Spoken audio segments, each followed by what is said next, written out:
নির্বাচনের আগের দিন আমরা একটা অভিযোগ পেয়েছিলাম নির্বাচনের আচরণবিধি এটা ভঙ্গের একটা অভিযোগ।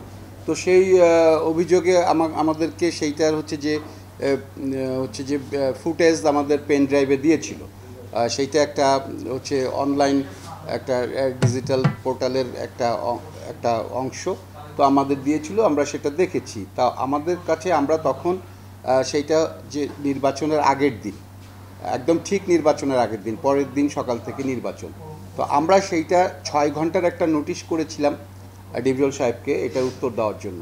তো উনি উত্তর দিয়েছিলেন। তো আমরা সেই ওনার উত্তরের প্রেক্ষিতে আমরা বলেছি যে আপনি উত্তর দিয়েছেন ঠিক আছে, কিন্তু আমরা এই বিষয়টা আরও পরীক্ষা নিরীক্ষা করে আমরা তারপরে হচ্ছে যে এই সিদ্ধান্ত দিব। তাতে যদি আপনার মনে হয় যে আপনাকে নির্বাচন বিধি আপনার ভঙ্গ করা হয়েছে, তাহলে আপনার বিরুদ্ধে ব্যবস্থা নেওয়া হবে।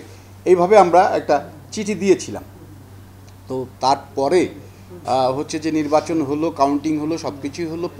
আমরা প্রাথমিক ফলাফলও দিলাম, সব কিছুই ঠিক আছে। কিন্তু আমরা মনে করেছি যে তখন তো আর কোনো অভিযোগ আর এই বিষয়ে আর কেউ কোনো অভিযোগ করেনি। সবাই তো হচ্ছে যে আমরা ফলাফলের পরে তো সবাই মনে হয়েছে যে ফলাফল তারা মেনে নিয়ে চলে গেছে।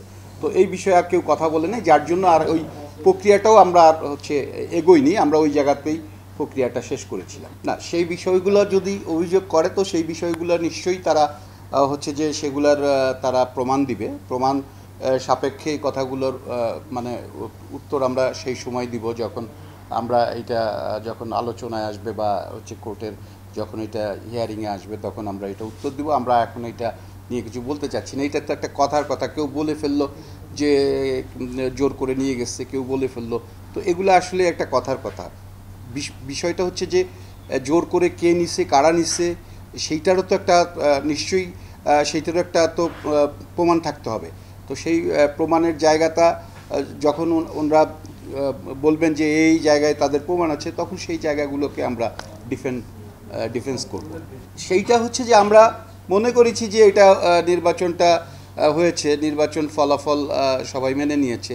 তো তারপরে আর মনে করেছি যে এটার আর কার্যকরিতা নাই, বা এটার আর আসলেই যেহেতু যারা কমপ্লেন করেছে তারাও আর যোগাযোগ করেনি, যার জন্য আমরা এটা স্কিপ করে গেছি। না, সে ডিপজল সাহেবের চিঠির উত্তরে কিন্তু আমরা বলেছি যে কারণ ওই সময় যখন ওনারা দিয়েছেন তখন বাজে অনেক রাত্রি।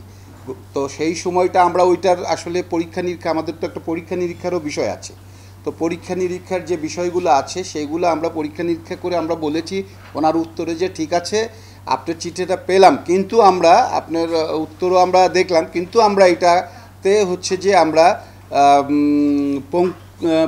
পরীক্ষা নিরীক্ষা করে পুঙ্খানুপুঙ্খরূপে পরীক্ষা নিরীক্ষা করে আমরা এটা যদি দেখি যে আপনার এটা যে নির্বাচন বিধিমালা এটা লঙ্ঘন করে, তাহলে কিন্তু আপনার বিরুদ্ধে ব্যবস্থা নেওয়া হইবে।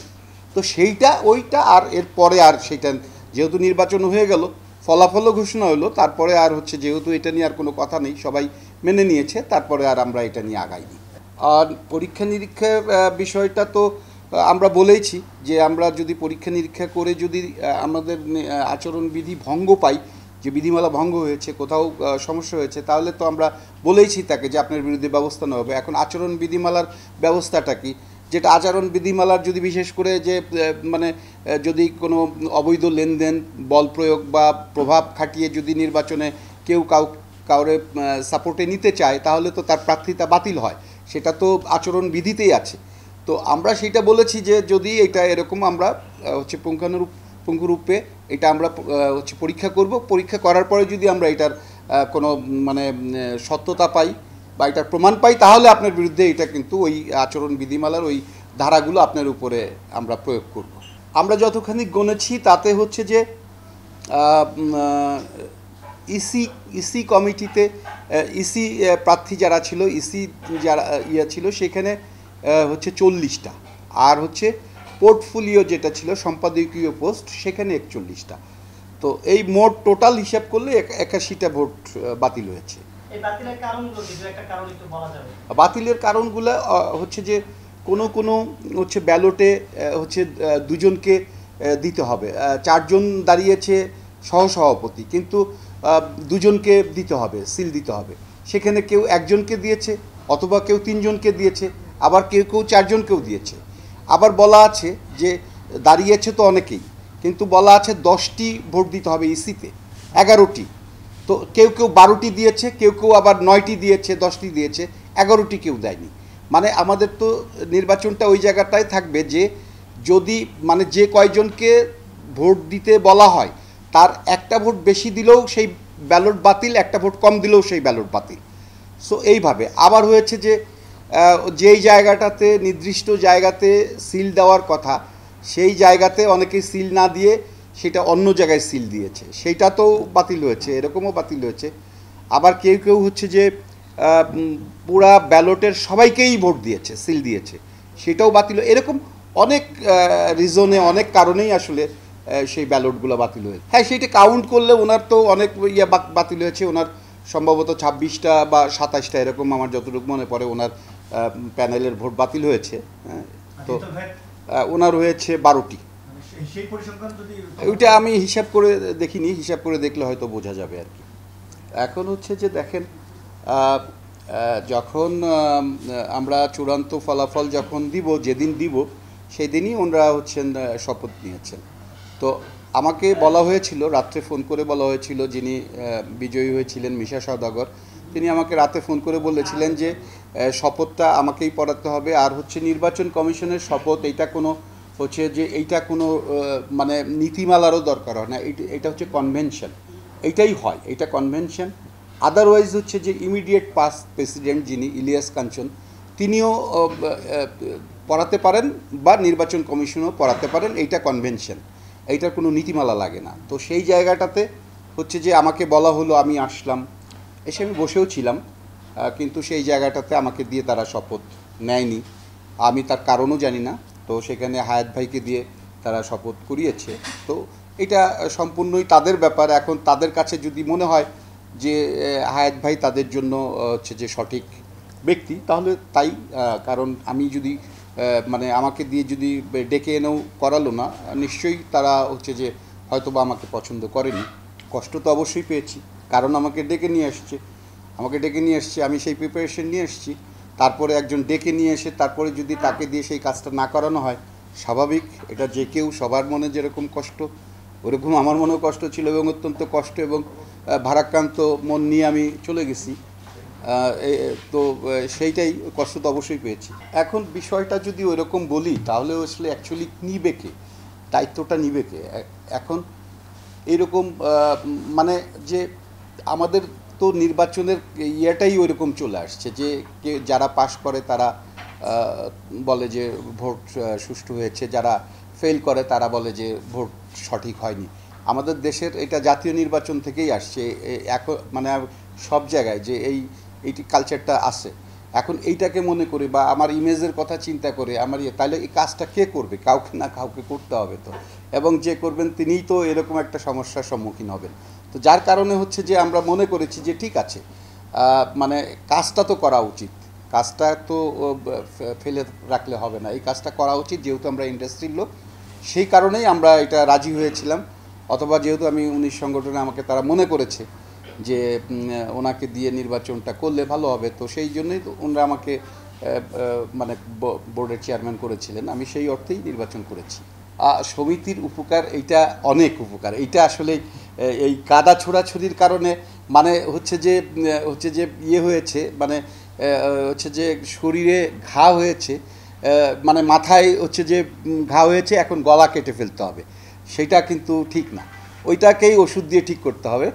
সমিতি থাকবে, সমিতি সবার উপকারে। আজকে যদি সমিতি না থাকতো, সমিতিগুলো না থাকতো, আজকে দেখেন মাননীয় প্রধানমন্ত্রীর কাছ থেকে একটি উদাহরণ দিচ্ছি, মাননীয় প্রধানমন্ত্রীর কাছ থেকে শিল্পী, চলচ্চিত্র শিল্পী, কলাকুশলী কল্যাণ তহবিল যেটা কল্যাণ তহবিল যেটা হয়েছে, তো সেইটা কিন্তু অনেক বড় একটা হচ্ছে অ্যাচিভমেন্ট।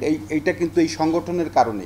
এই সংগঠনগুলো আমরা বারবার প্রধানমন্ত্রীর সাথে দেখা করেছি সিনেমা হলের বিষয় নিয়ে, সেখানেও কিন্তু আমাদের 1000 কোটি টাকা তিনি আমাদের প্রণোদনা দিয়েছেন। তো এগুলোও কিন্তু অর্জন। আবার হচ্ছে যে সমিতি লাগেই, একটা জায়গায় থাকতে গেলে, সেইখানে কাজ করতে গেলে, সেইখানে শিল্পীর মধ্যে অনেক ভুল বুঝাবুঝি হয়, অনেক সমস্যা হয়। আবার অন্য কাজ করতে গেছে সেখানে ডাইরেক্টরের সাথে ভুল বোঝাবুঝি হয়, প্রডিউসারদের সাথে ভুল বোঝাবুঝি হয়, কোর্ট এসদের সাথে ভুল বোঝাবুঝি, এই সব কিছু সমাধান কিন্তু এই হচ্ছে যে এই সমিতির মাধ্যমেই হয়, বা এই সুষ্ঠু সমাধান এই জায়গাটাতেই হয়। এই জন্য সমিতি দরকার আছে। বাট যেগুলা সমস্যা সেগুলা সমস্যার লোকজনগুলা, এবং আমি মনে করি যে এইটা তো সবচেয়ে বেশি হচ্ছে যে ভোটারদের উপর নির্ভর করা উচিত। ভোটাররা কিন্তু এখানে সারা জীবন এখানে আছে। ভোটারদের বোঝা উচিত যে কারা কারা সমস্যার লোক, কারা কারা সমস্যার লোক না। তাদেরকে দেখে দেখে ভোট দিলেই কিন্তু সেরে যায়, তাহলেই কিন্তু আর এই ঝামেলাগুলো হয় না। তো এইটা হচ্ছে যে যারা ভোটার সমিতির সদস্য তারা ঠিক করা উচিত আমি মনে করি, তাহলেই আর কোনো সমস্যা থাকবে না। আমাকে যদি বলা হয় যে নিপুণের প্যানেলের জন্য সভাপতি খুঁজেছিলেন, সেটা কমিশনার হওয়ার আগে, এটা আমি আপনাদেরকে আগেও ব্যাখ্যা করেছি, ক্লিয়ার করেছি। তাছাড়া যদি বলি যে আমিও এই সমিতির একজন ভোটার, তো আমাকেও তো একটা ভোট দিতে হবে, কোথাও না কোথাও তো দিতে হবে। তো আমি যদি যেদিকেই দিই তা সেদিকে আমার একটা মৌন সমর্থন থাকে, এটা তো থাকেই, এটা তো কেউ অস্বীকার করতে পারবে না। কারণ যেহেতু আমি ভোটার, আমি তো কাউকে না কাউকে একটা ভোট দিব, তো আমার যার প্রতি সমর্থন থাকবে বা যাকে ভালো লাগবে তাকে আমি ভোট দিব। তো এইটা হচ্ছে আর একটা বিষয়। আর হচ্ছে যে যেটা হলো যে আমাকে তারা নির্বাচন কমিশন বানিয়ে আবার আমাকেই হচ্ছে যে কাঠগড়ায় দাঁড় করেছে, বিচারের কাঠগড়ায়, ওইটা আমি এখন পর্যন্ত বলবো না। কারণ হচ্ছে যে নিপুণ আক্তার মামলা করেছে, সেই মামলায় আমরা এখন পর্যন্ত, আমি কিন্তু জেনেছিও আপনাদের মাধ্যমে, এই আপনাদের সংবাদের মাধ্যমে, আপনাদের এই নিউজের মাধ্যমে আমি জেনেছি, এখন পর্যন্ত আমাকে কোর্ট থেকে বলেন বা কোনো উকিল নোটিশ বা কোর্টের কোনো নোটিশ বা কিছুই এখন পর্যন্ত আসে নাই। আমি যা বলতেছি সবই হচ্ছে আপনার হচ্ছে যে আইডিয়া নির্ভর, এইটা একটা হইতে পারে সম্ভাব্য কথাবার্তা বলছি, আপনারা প্রশ্ন করছেন তার উত্তর দিচ্ছি। অ্যাকচুয়ালি আমি কিন্তু এখন পর্যন্ত কিছু পাইনি। তো যখন পাবো, যদি আমাকে সত্যিকার অর্থেই কাঠগড়ায় দাঁড় করানো হয় বা আমার প্রতি তাদের থাকে, তো সেইটা আমি কাগজ পেলে আমি সেইটা আমার আইনজীবীর মাধ্যমে আমি সেইটার উত্তর দিব। কারণ হচ্ছে যে আমাদের নির্বাচন পরিচালনার তফসিল ঘোষণার পর থেকে যে কাজগুলো আমরা কর্মকাণ্ডগুলো করেছি, সেগুলো আমরা স্টেপ বাই স্টেপ আমরা সেগুলো প্রদর্শন করব বা সেগুলো সাবমিট করব। তারপরে যদি আদালত মনে করে যে আমাদের কোথাও হচ্ছে কমতি ছিল বা আমাদের কোথাও গাফিলতি ছিল বা আমাদের কোথাও ভুল ভ্রান্তি ছিল, তখন সেটা কোর্ট ডিসাইড করবে। আর কোর্টের উপরে তো কেউ না আমরা। আসলে বিষয়টা হচ্ছে যে আমরা যদি মানে সেইভাবে দেখি, আমরা কিন্তু মানে উদ্দেশ্যটা কিন্তু হচ্ছে যে এই সমিতিগুলার উদ্দেশ্য কিন্তু মহৎ উদ্দেশ্য, মহান উদ্দেশ্য। কারণ হচ্ছে যে মানে উপকারের জন্য। কারণ হচ্ছে যে একটা শিল্পী সারাদিন কাজ করছে, কাজ করার পরে যখন একটা ব্রেক হচ্ছে, সেখানে ব্রেকের সময় এসে তার সমিতিতে সে একটু রেস্ট নিচ্ছে। সেইটা হচ্ছে প্রযোজকদের জন্য। এখন হচ্ছে যে প্রযোজকদের এখানে প্রযোজকও আসবে, শিল্পীও আসবে, পরিচালকও আসবে, অন্যান্য হচ্ছে যে কলাকুশলীরা আসবে, তাহলে তো একটা মানে সেই জায়গাটা থাকে না, একটু নিলিবিলি হচ্ছে একটু নেওয়ার।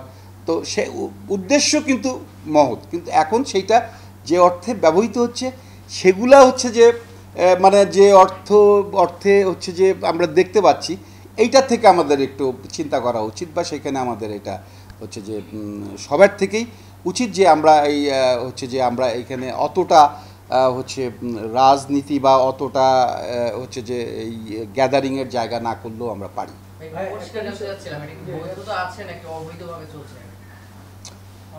এইটা অবশ্যই আমি আবারও বলি যে সব সময় কিন্তু সব জায়গায় সব নীতিমালা কিন্তু থাকে না।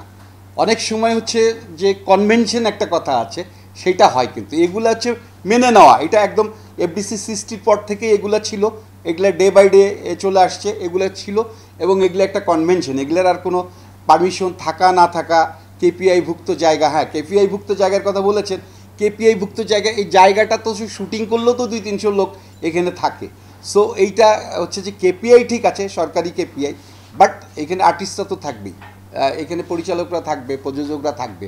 সেই অর্থে এইটা আমি মনে করি যে ততখানি হচ্ছে যে দোষের কিছু নাই, কেপিআইয়ের এলাকা হলে লোকজন থাকতে পারবে না। সেইটা আমার মনে হয় সামনের সুযোগ চলে আসছে। কারণ বিএফডিসি ভবন যেটা হচ্ছে, সেখানে যখন এইটার হচ্ছে আমাদেরকে ড্রয়িং ডিজাইন দেখানো হয়েছে, আমরাও এই ডেভেলপমেন্ট কমিটিতে আছি, আমরা দেখেছি সেখানে আমাদের দাবিও ছিল, প্রস্তাবও ছিল এবং আমরা দেখেছিও, ওনারা আমাদের এগ্রিও করেছেন। আমরা বলেছি যে আমাদের একটা ফ্লোর দিতে হবে, যেই জায়গাটাতে পরিচালকরা অফিস নেবে, প্রযোজকরা অফিস নেবে, যেই জায়গাটাতে কোনো আর্টিস্টও যদি চায় অফিস নেবে, এবং আপনারা যারা আপনাদের হচ্ছে যে সংবাদপত্রেরও যদি কোনো অফিস এখানে মানে সিনেবিট যারা চলচ্চিত্রের ইয়ে করেন তারাও, মানে আমরা একেবারে অল হচ্ছে টোটাল হচ্ছে আমাদের এই চলচ্চিত্র সংশ্লিষ্ট যারা আছে প্রত্যেকের জন্যই আমরা কিন্তু একটা প্রস্তাব করে রেখেছি। সেইটা একটা সুযোগ। আবার দেখেন যে কথায় কথা আসে, আমাদের যে চলচ্চিত্র শিল্পী কল্যাণ তহবিল, সেই জায়গাটাতে কিন্তু আপনারাও আছেন। আপনারা যারা সিনেবিট করেন, যারা চলচ্চিত্রের সাংবাদিকতা করেন, এইটা কিন্তু আপনারা হয়তোবা দেখেননি, আপনারা হয়তোবা নীতিমালাটা দেখেননি, এইটাতে কিন্তু আপনারাও আছেন। একদম আপনাদের যারা সংবাদ সিনেমা নিয়ে করেন তারাও এইটাতে আছেন, যিনি স্ক্রিপ্ট লেখেন তিনিও আছেন, যিনি ডিরেকশন দেন, সবাই মিলে কিন্তু এই কল্যাণ তহবিল। তো এইগুলো কিন্তু আছে। এখন হচ্ছে যে এগুলো আমরা অনেকেই জানার অভাব, অনেকেই বোঝার অভাব, অনেকেই হচ্ছে না বুঝে কথা বলি, অনেকেই না জেনে কথা বলি। বাট এইটা যদি আমরা সুষ্ঠুভাবে সুচিন্তিতভাবে এটা চিন্তা করি তাহলে কিন্তু সবগুলো কাজই, সবগুলো জিনিসই আমাদের জন্য উপকার।